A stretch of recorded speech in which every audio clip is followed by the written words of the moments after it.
Sometimes I like to pee in my girlfriend and call her daddy's little water balloon.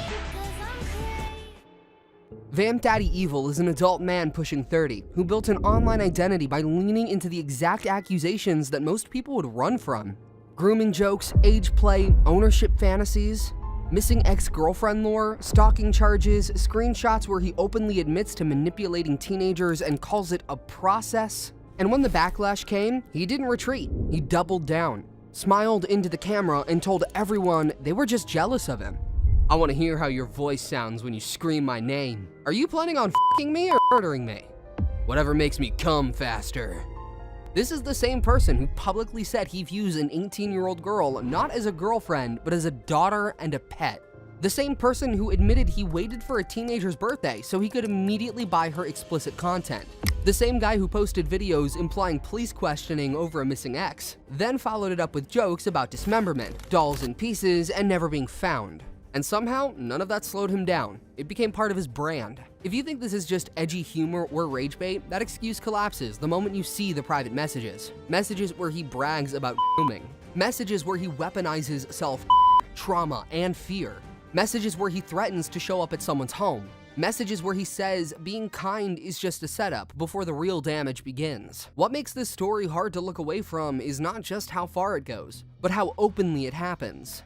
This is not hidden in dark corners of the internet. This is TikTok lives, comment sections full of minors, reposts romanticizing control, violence, and ownership. And yet, before the persona, before the doll metaphors and police jokes and cult-like followers calling him a giga-chad, there was a beginning. And to understand how someone ends up here, you have to follow the trail exactly as it unfolded. From the first harmless post to the point where the line between performance and real harm stops existing at all. Don't you want me like I want you, baby? Don't you need me like I need you? Before the name Vampdaddyevil meant anything at all, there was just Eric Grion, an adult man already brushing up against 30, long past the age where teenage audiences should even be a consideration, let alone a target. In his earliest stretch on TikTok, there was no overt shock factor, no open references to grooming, no ownership fantasies, no missing persons jokes.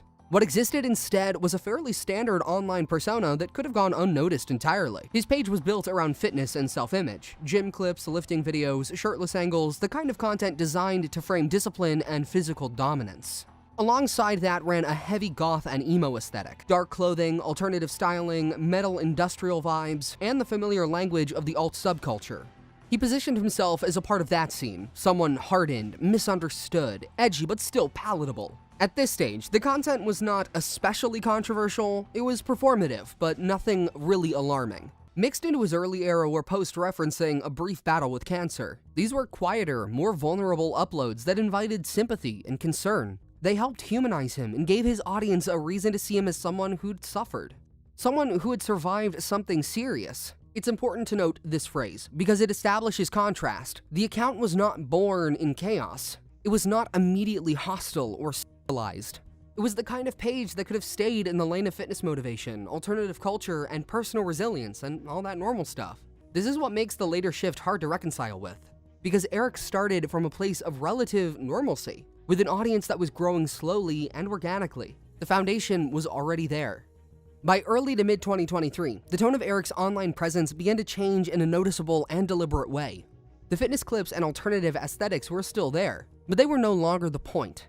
What started creeping in was provocation, statements designed less to express an opinion and more to spark outrage. Content that felt engineered to irritate, polarize, and even pull a reaction out of whoever happened to be watching. He began openly aligning himself with right-wing politics, something he knew was deeply unpopular within golf and alternative subcultures. He voiced support for Donald Trump, framed himself as a contrarian with his own scene, and leaned into the idea of being persecuted for his views rather than questioned for them. The backlash was immediate, and instead of retreating, he embraced it. Around the same period, Eric publicly defended Lucifer Valentine, a filmmaker widely criticized for producing graphic, fetishized centered on women. This was not a neutral or accidental reference. It was a calculated stance. By defending a figure already associated with extreme content, Eric positioned himself further outside social norms and closer to controversy. It signaled a willingness to excuse or reframe violent material as art, provocation, or misunderstood expression, themes that would later resurface far more aggressively in his own content. From here, the persona hardened. He began styling himself as intentionally unsettling, evil by design, someone who enjoyed being disliked, someone who wanted viewers to feel uncomfortable. The captions became sharper, the tone more antagonistic. He stopped trying to be relatable and started trying to be infamous. Any attention became acceptable attention, and outrage was no longer a side effect, but the goal. As the ragebait phase settled in, Eric's content took on a more focused and unsettling direction. The provocation was no longer just political or cultural. It became personal, intimate, and explicitly about power. He began reframing himself not simply as an edgy internet figure, but as a specific type of man with a specific role. The protector, the authority, the older figure who knows better. Gym imagery became central to this shift. Nearly everything was filtered through physical dominance. Weightlifting clips, wide stances, low camera angles, and exaggerated displays of size and strength were no longer just about fitness. They were part of the narrative. He was presenting himself as someone built to loom, to guard, to control. The visual language was clear, even when the captions were vague. Big body, strong arms, silent implication of safety mixed with threat. Alongside this, he began speaking about women in a way that stripped them of their agency, while pretending to elevate them. When I see a girl that I like, and when I'm with them, and believe me, you will know if I like them, I will let you all know that I like them. I refer to them as a doll, not in a dehumanization type, but in the sense that they transcend humanity, like there's something so much more than that. And yes, I do want to dress them up, and I do want to own them like they are a doll. He described them as fragile, delicate, easily damaged, not equals, not partners, but objects requiring careful handling. This framing was never neutral.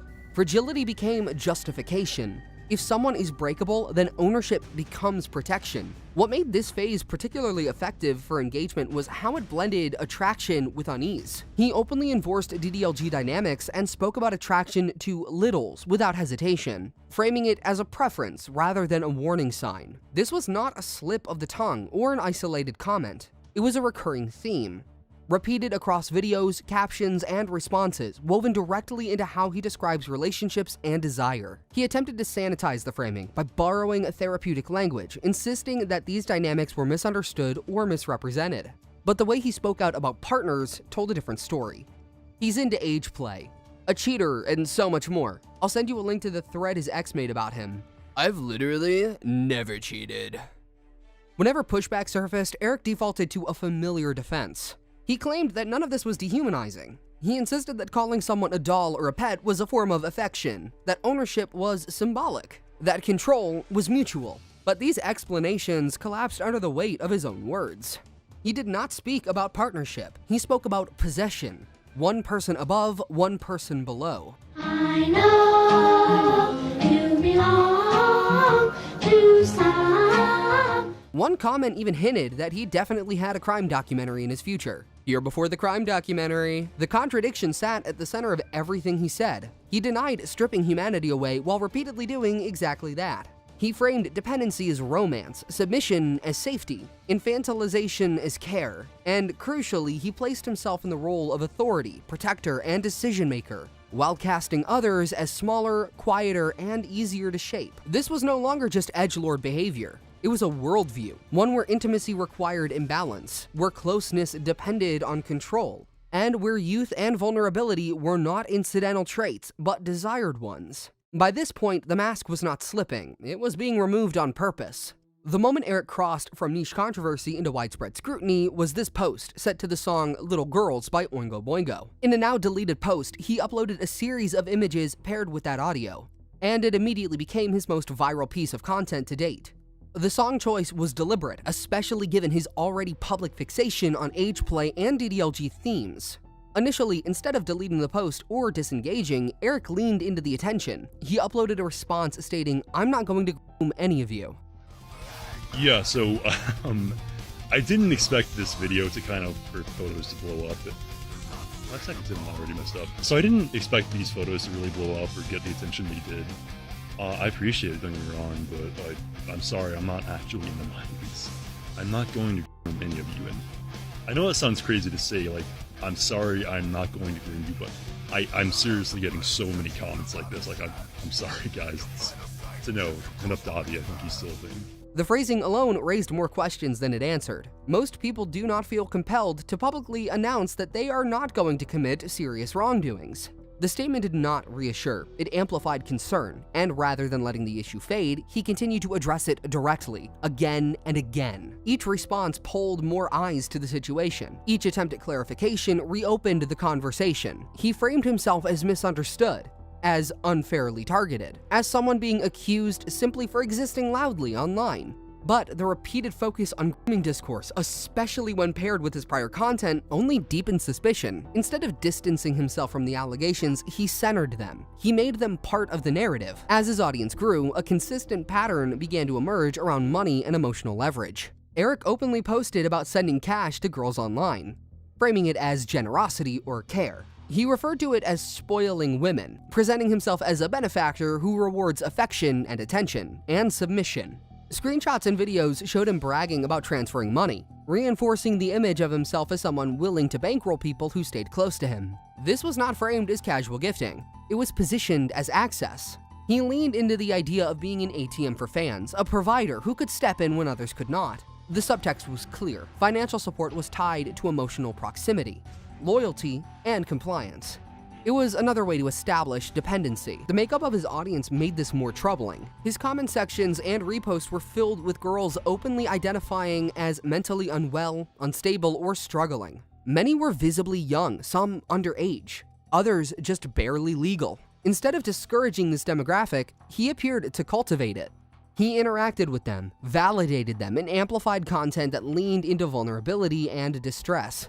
In this environment, money functioned as a tool of influence. Offering financial help to people already dealing with instability created an uneven power dynamic. It blurred the lines between support and control. He was not just sending money, he was positioning himself as someone they needed, someone who could rescue, spoil, or stabilize them if they stayed close enough. The pattern repeated across platforms. Public post, private messages, and repost content all reinforced the same structure. He gives, they attach. And because this was happening in front of an audience that skewed young and emotionally fragile, it becomes impossible to separate generosity from manipulation. The Ray arc is where Eric's behavior stops being abstract and becomes concrete. Ray was already a known figure in alternative TikTok spaces before she even interacted with him directly. She was infamous for racist behaviors, slurs, and controversy. And she was also a minor during the earliest phase of Eric's attention. That detail matters because his interest did not begin after she became an adult. It started well before. While Ray was still under 18, Eric was already present in her orbit. Yeah, I did. And I want to give a special shout out to all the people who bullied her and put her self-esteem down to make it easy for me. He was a frequent presence on her TikTok live streams and was reportedly one of her top gifters, consistently sending money and boosting her visibility. This was not passive viewership. It was active financial support and sustained attention directed at a teenage girl by a man approaching 30. At the same time, he was watching her controversies unfold, tracking her reputation, and inserting himself into narratives about her being bullied or misunderstood. When Ray turned 18, the shift was immediate. There was no cooling off period, no boundary reset. As soon as she launched an OnlyFans account, Eric subscribed right away. That action marked the transition from distant fixation to direct involvement. Not long after, he began contacting her directly, and the two entered a brief but volatile relationship. The speed of that progression is critical. It reinforced the perception that he had been waiting. I've said it multiple times before. Ray makes me happy. She'll always be the most beautiful girl in the world to me as long as she's in my life. Their interactions escalated quickly. Messages exchanged during this period were possessive, aggressive, and deeply controlling. Honestly, I get so fucking jealous and annoyed thinking about any guy you f***ed around with before me.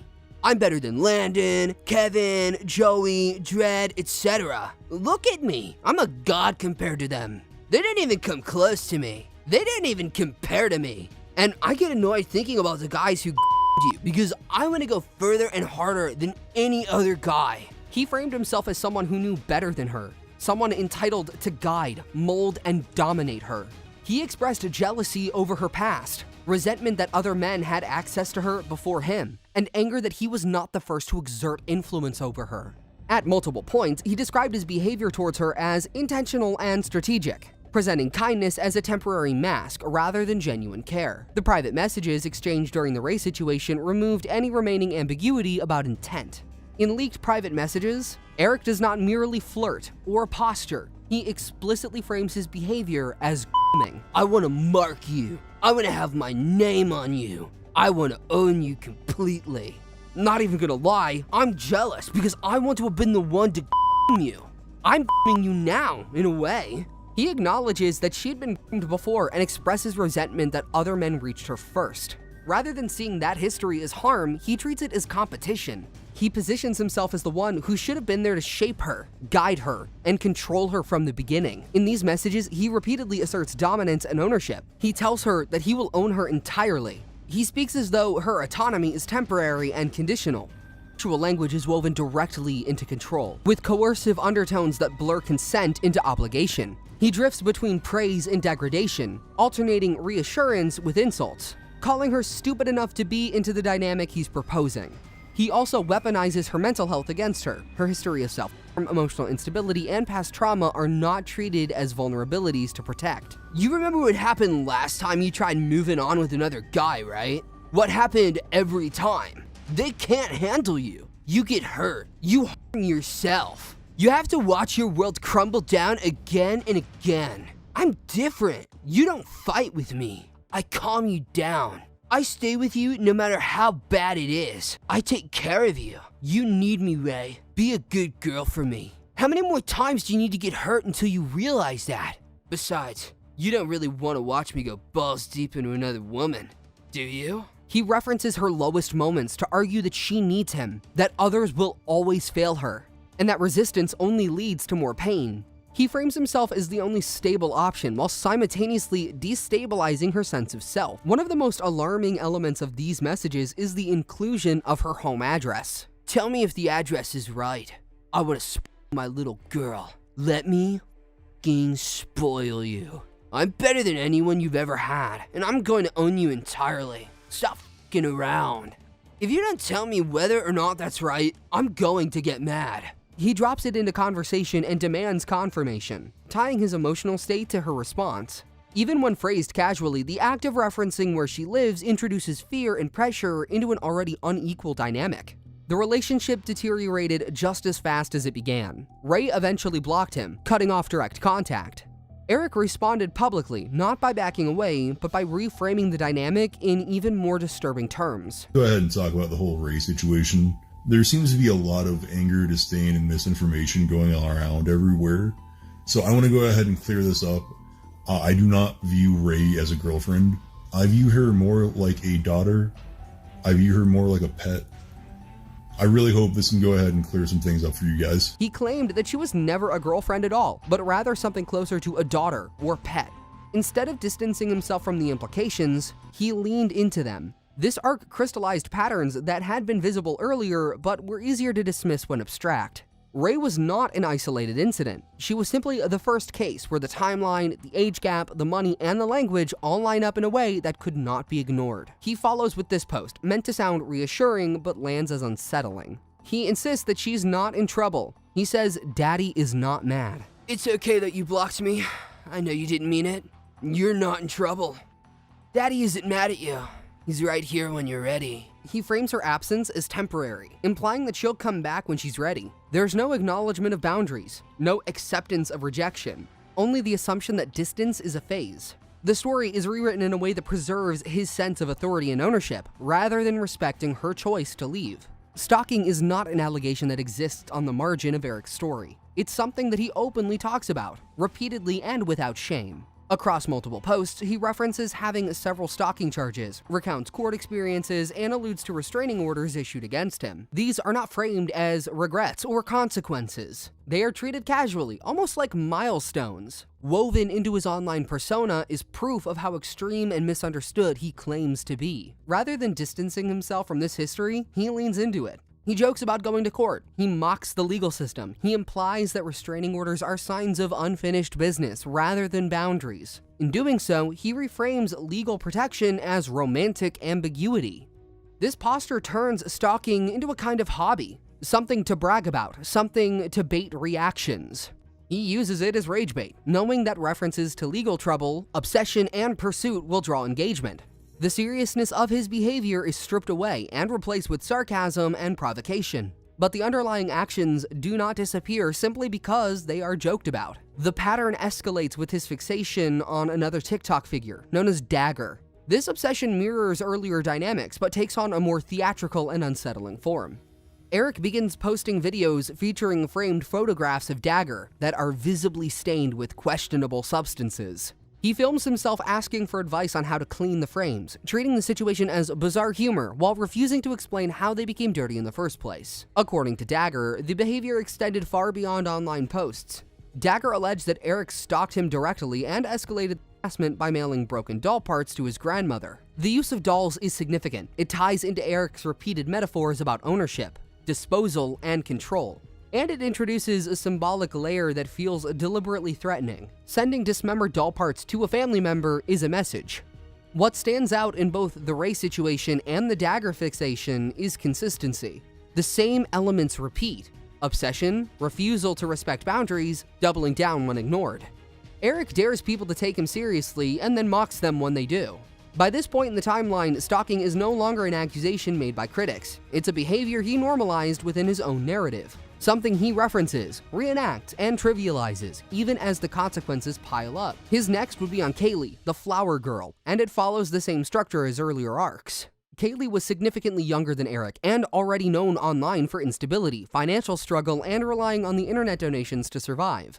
That vulnerability was not incidental. It was the entry point. Eric began contacting her repeatedly across multiple platforms. When one message went unanswered, he moved on to another app. When that failed, he tried again somewhere else. He positioned himself as a solution to her problems, offering housing, stability, and care, presenting himself as a safe option in contrast to her chaotic life. The language mirrored what he'd used before. He would take care of her, he would provide. He knew what she needed better than she did. What makes this behavior especially telling is that it continued even after she didn't respond. Silence did not stop him. He openly acknowledged that he was pushing, that he was aware of how it looked, and he was doing it anyways. You're only posting about Kaye the flower girl for attention. No, I genuinely want to have ownership and control over her, and keep her like a pet. This is a good and mutually beneficial thing. However, as it would provide her with stability and allow her to heal and feel safe without having to worry about things becoming chaotic and ruining her life again. At the same time, he began posting about her publicly. Images appeared of Kaye placed inside of picture frames, surrounded by props that carried explicit power symbolism. Hand restraints, collars, objects associated with ownership and control. These are not neutral aesthetics. They echoed the same language he had used privately with other girls, now displayed openly for an audience. What he wanted was possession, even if it came without her permission. Kaye was not single during this period. She had a boyfriend, and Eric made efforts to undermine that relationship. He posted himself as the better option, the more stable presence, the one that truly understood her. This was not subtle. He framed her partner as an obstacle to their future. The most disturbing backdrop to everything we've discussed today is the missing ex-girlfriend case, because it runs parallel in his online behavior. Eric has openly stated that one of his former partners disappeared under unclear circumstances.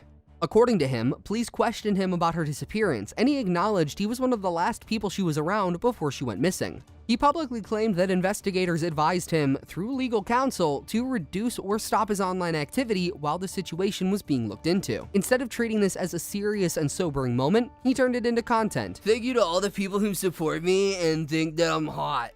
I will resume posting again at a later time, likely within 2 months. He filmed videos referencing the situation with a casual tone, inserting jokes about people finding him attractive and treating the investigation like an inconvenience, rather than a crisis.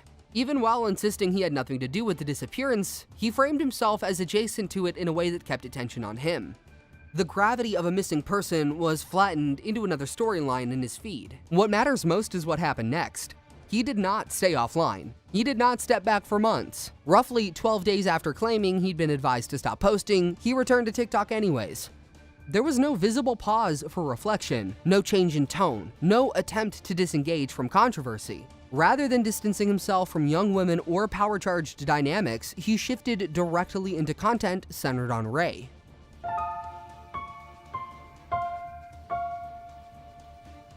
The timing is right. The return to posting and the escalation of Fixation on an 18-year-old happened almost back to back. Even if one assumes the most egregious interpretation, that he was not involved in his ex's disappearance, his behavior afterward is still revealing. The missing ex-girlfriend case is never resolved in his narrative. It's left hanging, referenced just enough to keep people unsettled, then overshadowed by new targets and new drama, and the scrutiny around him intensified. Eric's content took a turn that was darker and more unsettling than simple shock humor. He began posting and reposting material that leaned heavily into violent allegory. "You're dating for marriage. I'm dating to tell someone on the deep web. We're not the same." These were not vague references. They repeatedly implied acts like killing, dismemberment, keeping trophies from victims, and even consuming human remains. While often framed as jokes or edgy reposts, the themes were consistent and fixated violence was kind of central to his content. Alongside the language and the imagery, there is a literal fixation that runs through Eric's content dolls. Not figurative dolls in the abstract sense alone, but physical objects he repeatedly shows, references, and builds symbolism around. He collects posable anime-style dolls that are child-sized in proportion and designed to be taken apart. Head, limbs, torsos, all detachable. These dolls are centered, filmed, framed, and returned to again and again. He posts about dolls breaking, about dolls becoming damaged or used up, about how to properly dispose of them once they're no longer intact. In several videos, he describes separating the head from the body, isolating pieces, and making the remains easier to manage by breaking them down further. The language mirrors his earlier metaphors about people. What makes this symbolism disturbing is consistency. The same man who calls women dolls, the same man who talks about owning them, trolling them, and discarding them once they're damaged. The same man who uses doll imagery to joke about disposal, separation, and erasure. These are not disconnected ideas. They reinforce each other. In multiple posts, he speaks about disposal logistics as though they are practical concerns. Separating identifying parts, making them easier to carry, ensuring things are not easily recognized later. Even when framed as metaphor or dark humor, the specificity is unsettling. It goes beyond vague shock value into detailed fixation. The dolls are not props, they are stand-ins. As the scrutiny around him intensified, Eric began folding law enforcement into his online persona, the same way he had folded everything else. He claimed that police searched his home, and that his Discord messages were examined by authorities. I just had police and private investigators come to my apartment all because some Discord messages I sent, like hello WTF. Rather than treating this as a moment to slow down or clarify, he spoke about it casually, almost boastfully, as if being investigated added credibility to the character he was playing. Around the same time, he began to vaguely reference the existence of assault-related allegations. He did not explain them, he did not deny them, he did not provide context. He simply floated the idea into the public space and moved on. "Sorry for the sporadic posts. I'm beating allegations." This ambiguity functioned the same way his other content did. It kept people guessing, unsettled, and engaged, while allowing him to avoid accountability by never fully addressing anything. Despite everything, he continues posting, even as legal references pile up, even as the moral implications of his content become harder to ignore. And as long as the platform allows it, he appears willing to keep escalating, daring consequences to arrive faster.